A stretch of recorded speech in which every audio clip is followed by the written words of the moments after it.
Hello again, everyone. Hope you were well on this Thursday afternoon. Almost into Friday, y'all. All right, the rundown. We have credible reports are there is credible intelligence of pending terrorist attacks.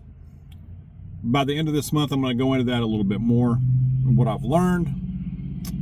A lot of information flying around. I'm going to weed through a little bit about that and talk about what we can do about it, right? And what we shouldn't do and what we should do. Okay, so stay tuned for that. Also, Pam Bondi, the Attorney General, showing some serious toughness, getting tough. I'll go into that. It's good to see. Also, looks like the UKR did break the ceasefire that was just made. Like, what, a day or two ago?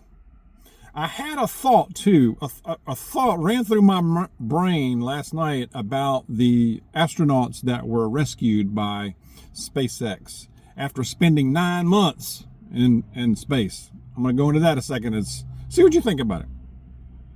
I have a terrific passage I'm going to share with you towards the end of this video. I believe it will inspire you. Let me know. I hope. Anyway, so stay tuned for that. Stay with me. Anyway, first, Pam Bondi, and she's come under fire for like, she ain't done nothing yet. She hadn't been in there very long, so I think we should give her some time.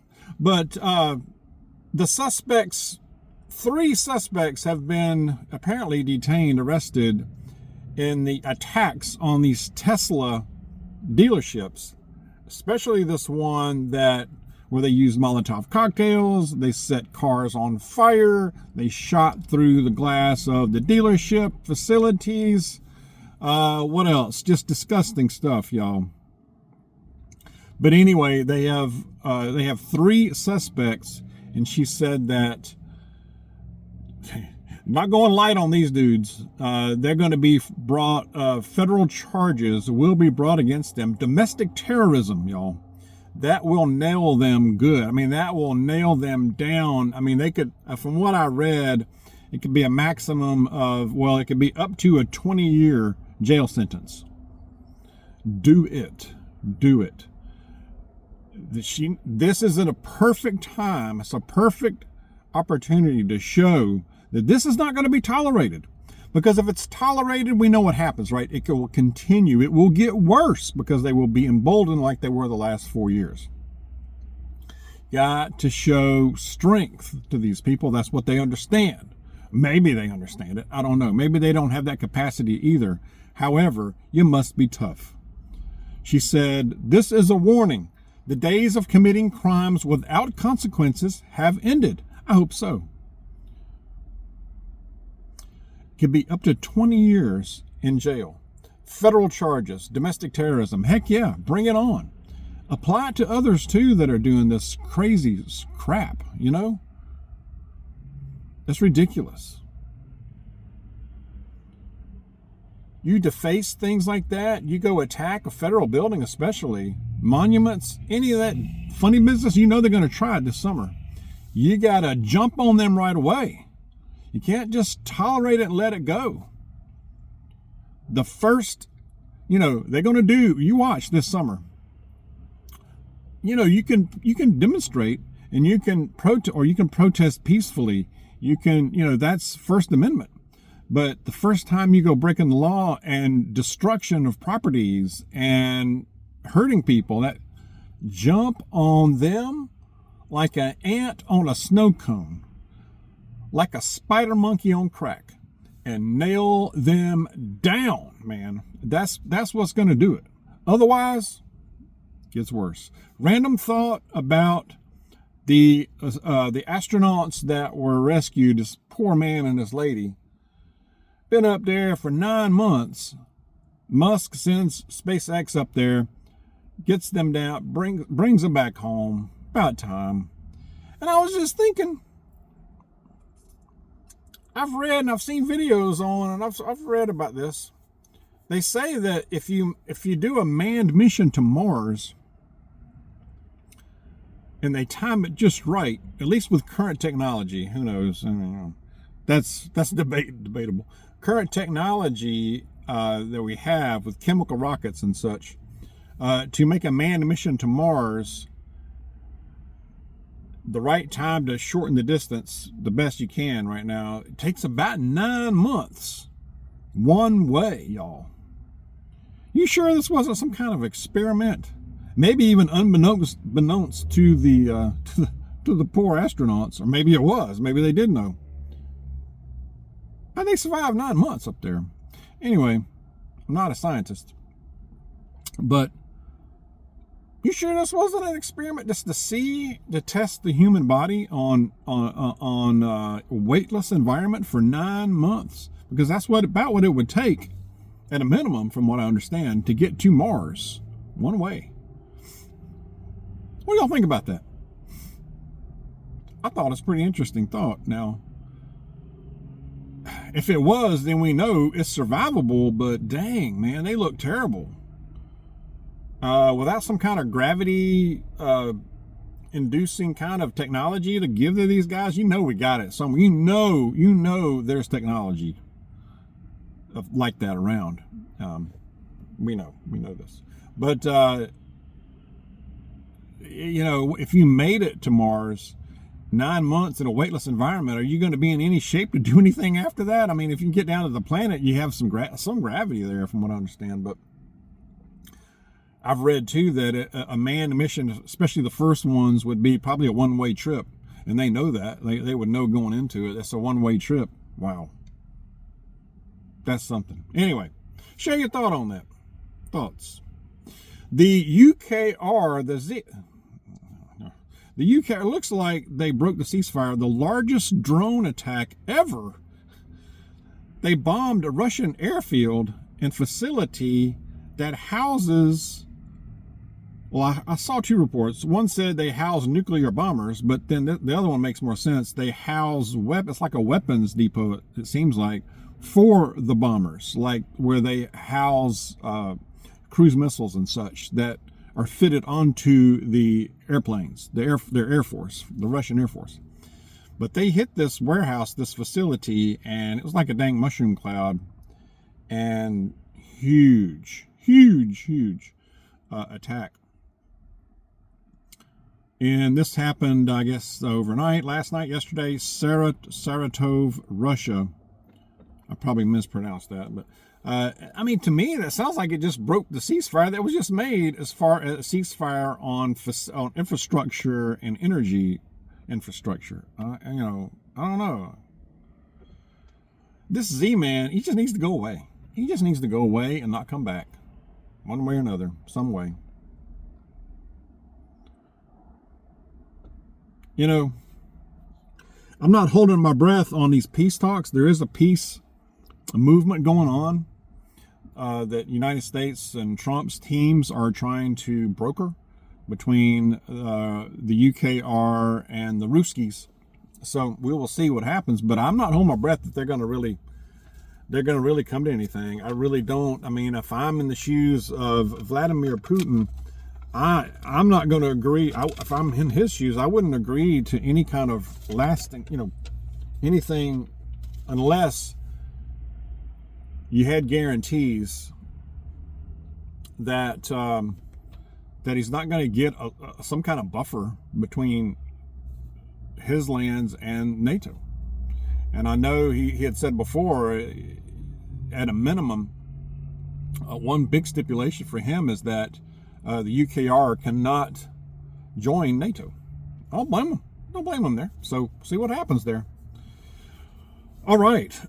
There is, they say, is credible intel coming out of some group in Pakistan that a coordinated terrorist attack has been planned and is or was planned to take place in the United States the last couple of days of this month. Now, this coincides with, the timing coincides with the big Muslim holiday, the one that starts with an R. So they said that this would be a coordinated attack on soft targets in the United States. It didn't specify a city, but it said it would be most likely a medium-sized city. Now, that could be a lot of different places. They may, who knows, they may try to hit a place that's not a major, like a New York City or LA or something like that. It might be, who knows, it could be something medium, like or maybe large, but not one of the major ones. It could be something like, I don't know, Tulsa, Oklahoma, or right in the heartland. That would be my concern. Somewhere where you just wouldn't expect it. But if you think about it, we have so many soft targets, and they say that in particular they're concerned about hospitals, churches, large event venues. That could be stadiums. That could be other just concerts, that kind of stuff. They say it could most likely will be ISIS and possibly other groups joining. It would be a massive coordinated attack on multiple sites simultaneously across different states, different sites. They would use car bombs to start with, or something similar, and follow that up quickly with armed assault. They could possibly be dressed as first responders. That's scary. Another tactic they like to use, they've used in other countries, is they have an initial attack, and then when the dust settles, you got first responders rushing in, and then there's a second attack right then. So to try to knock out the first responders. That's awful. It's scary. Think about that. It's schools, hospitals, churches,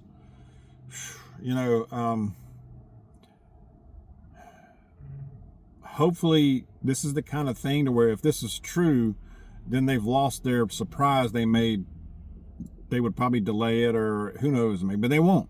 Maybe they move it up some.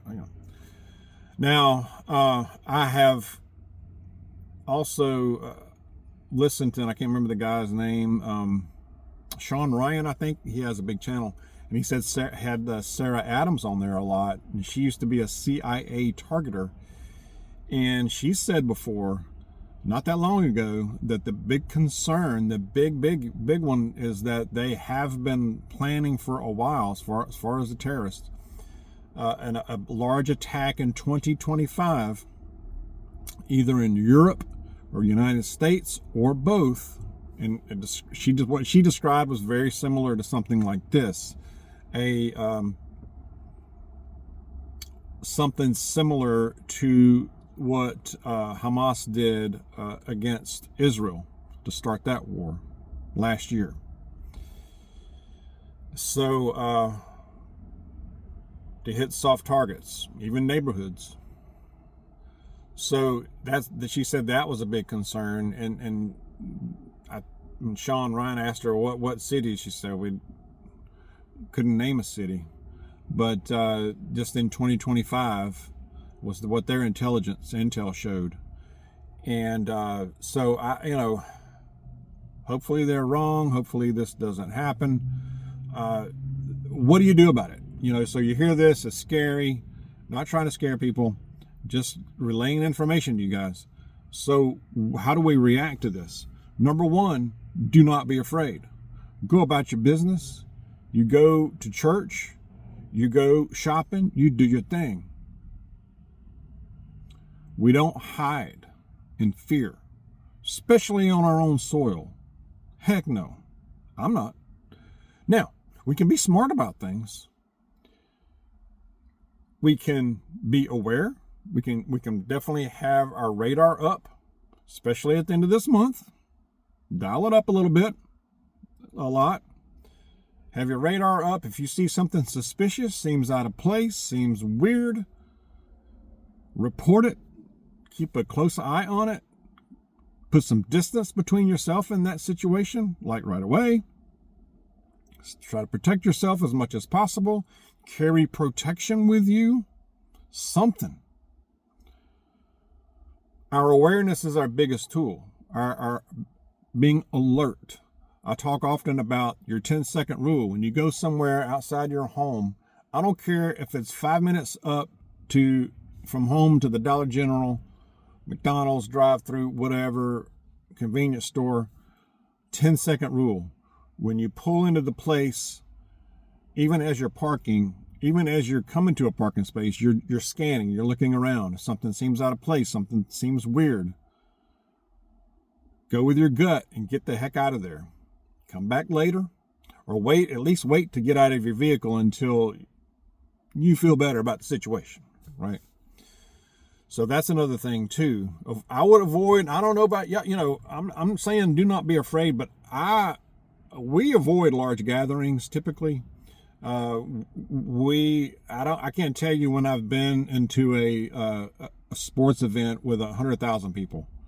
I've been to them plenty of times in the past. I haven't done it in quite a while. Church, make sure your church has a security plan.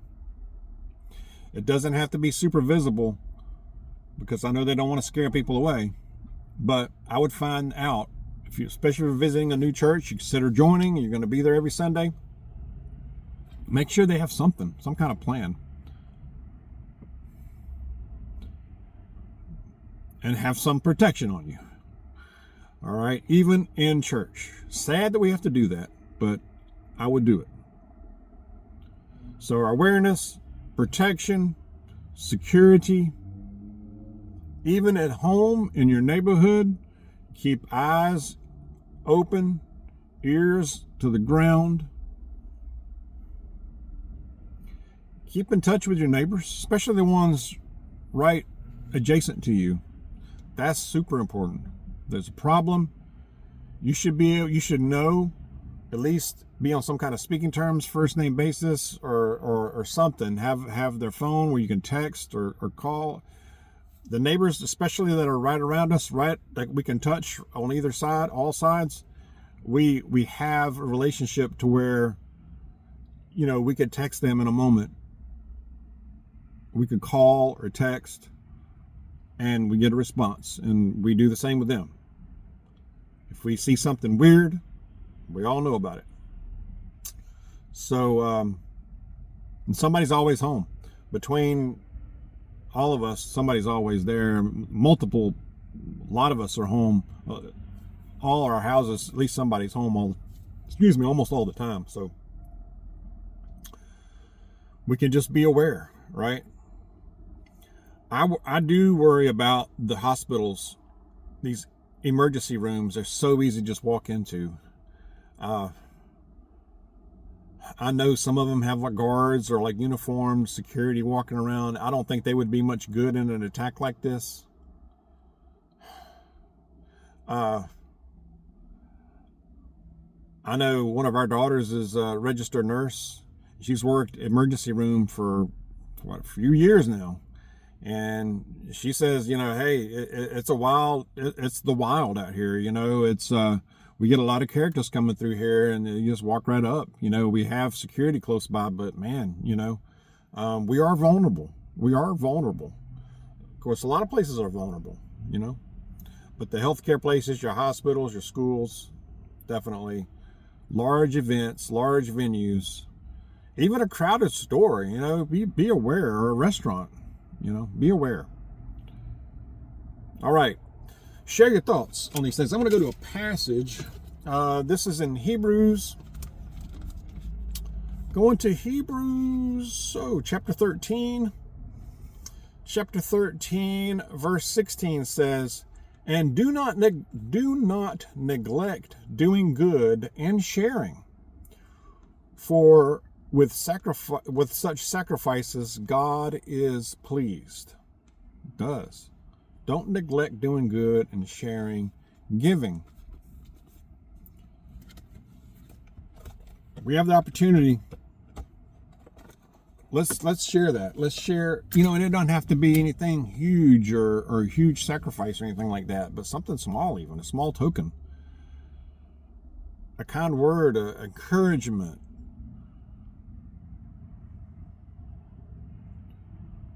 A small gift, helping out somebody. an elderly neighbor, pull the trash can up for them, help them get something out of their vehicle, help them lift something. It could be something small.